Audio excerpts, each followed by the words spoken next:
Rain pounded against the tinted glass of the black Mercedes as Ethan Cole, the 30-year-old CEO of one of the fastest-growing tech companies in New York, stared out at the city lights. He had everything: wealth, power, and the respect of every man in the room. Yet that night, he felt hollow. Inside his chest was a weight he'd carried for 4 years, a mistake he could never undo. 4 years ago, he'd walked away from Sophie Lane, the only woman he'd ever truly loved. She had been everything he wasn't: soft, kind, selfless.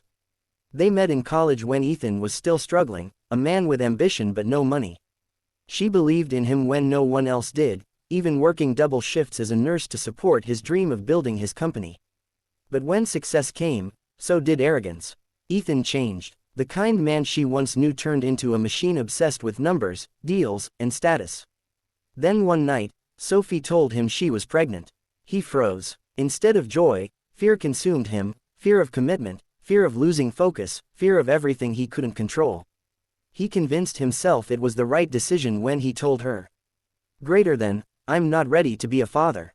I can't do this. Sophie's face had gone pale. Her eyes trembled, filled with tears. She didn't scream. She didn't beg. She just said quietly, then I'll do it alone.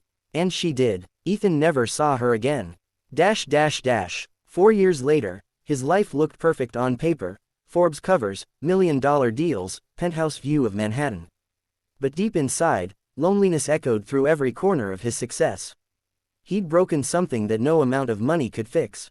One chilly autumn afternoon, Ethan was leaving a charity event downtown when he noticed a familiar voice behind him, soft, gentle, but unmistakable. He turned. Across the street stood Sophie. Her hair was tied back in a messy bun, her scrubs slightly wrinkled, and beside her were 2 small children, a boy and a girl, about 4 years old, laughing as they tried to catch falling leaves. Ethan froze. His breath caught. His heart began to pound so hard he could feel it in his throat. The twins. He didn't need anyone to tell him, he just knew. The boy had his eyes. The girl, Sophie's smile. A storm of guilt and longing swelled inside him. He wanted to run to them, to speak, to explain, but his feet felt glued to the ground. Sophie looked up at that moment. Their eyes met. The world went silent. For a brief second, time itself seemed to stop. The city noise faded, cars blurred into stillness, and all that remained was the unspoken story between them. She looked at him with no anger, just quiet strength. Then she gently took her children's hands and walked away. Ethan stood there, unable to breathe. That night, he didn't go home.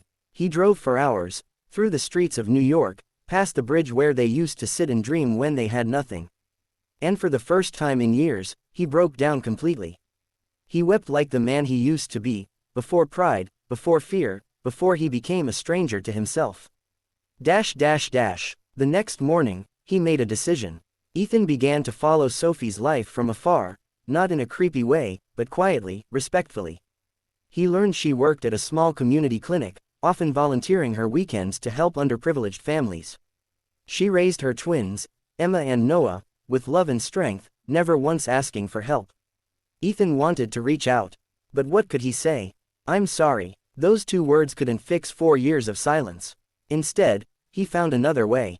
He anonymously donated millions to the clinic Sophie worked at, under the name Project Hope. The funds transformed it into a state-of-the-art medical center, saving countless lives. Sophie never knew where the money came from. But fate had its own plan. One evening, a terrible accident occurred on the city's outskirts. A bus carrying children from an orphanage had crashed on the highway. Sophie, being one of the nearest responders, rushed to the emergency scene. And so did Ethan. His company had sponsored the orphanage. When he arrived, chaos surrounded the area: sirens, screams, flashing lights. And there, amid the wreckage, he saw her again, Sophie, kneeling beside a wounded child, her hands trembling yet steady as she worked to save a life. Her hair was wet with rain, her face pale with exhaustion. Yet she didn't stop. Ethan approached quietly, his voice barely a whisper. Sophie. She looked up, stunned. For a moment, the years between them dissolved. He stepped forward, helping her lift a stretcher, his hands steady beside hers.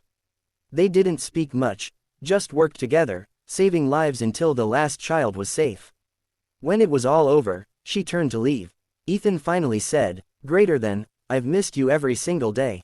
Sophie didn't respond immediately. She just looked at him, not with hate, but with an ache that only time and heartbreak could create. Greater than, Ethan, she whispered, you left when I needed you most. And somehow, I survived. Not because I stopped loving you, but because I had to love them more. Her words cut through him deeper than any knife. Greater than, can I meet them? He asked softly. She hesitated, then nodded. The next weekend, Ethan met the twins for the first time at a quiet park. Noah was curious, full of energy. Emma was shy but observant. They played with their toy trucks and dolls while Ethan sat beside Sophie on a bench, barely holding back tears.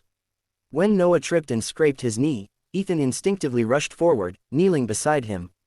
He cleaned the wound gently, his hands shaking. Sophie watched, a part of her heart softening. Greater than, you're good with them, she said quietly. Greater than, they deserve the best, he replied. They deserve everything I wasn't. From that day on, Ethan began showing up, not as a billionaire, but as a man trying to earn back something priceless. He attended their school recitals, volunteered at the clinic, helped Sophie rebuild the playground near her neighborhood. Slowly, the walls she'd built began to fall, piece by piece. The twins grew to love him, not as a stranger, but as Daddy Ethan. One evening, 4 months later, Sophie found a letter on her doorstep. No sender name, just her own written on the envelope. Inside, she found Ethan's handwriting. Greater than, 4 years ago, I ran away because I was afraid. Afraid of failure, of not being good enough. But you faced everything with courage. You raised 2 beautiful souls and became the kind of person I could only aspire to be. I don't deserve your forgiveness, Sophie. But if there's even a small place left in your heart for me, I promise, I'll spend the rest of my life proving that I'll never walk away again. She read the letter under the glow of her kitchen light, tears streaming down her cheeks. That weekend, she met him at the same park. Ethan was there, sitting with Emma and Noah, helping them fly a kite. When Sophie approached, Ethan stood, nervous, unsure. Sophie smiled softly. Greater than, you don't need to prove anything anymore, she whispered. You already did, and for the first time in years, she reached out and held his hand. The kite soared higher in the sky, a symbol of second chances, forgiveness, and the kind of love that time couldn't kill. Ethan didn't just get back his family. He found his heart again. And from that day on, he made it his mission to invest not in companies, but in people, single mothers, struggling families, those who needed a second chance like he once did. Because he'd learned that true wealth wasn't in the millions he made, but in the moments of love he'd almost lost. Narrator's closing line. Sometimes, the people we walk away from are the very ones who can save us. And when life gives us a second chance, hold it, cherish it, and never let it slip away again. If this story touched your heart, don't forget to like, share, and subscribe. Because somewhere out there, someone needs to be reminded that forgiveness can heal even the deepest wounds. Heart.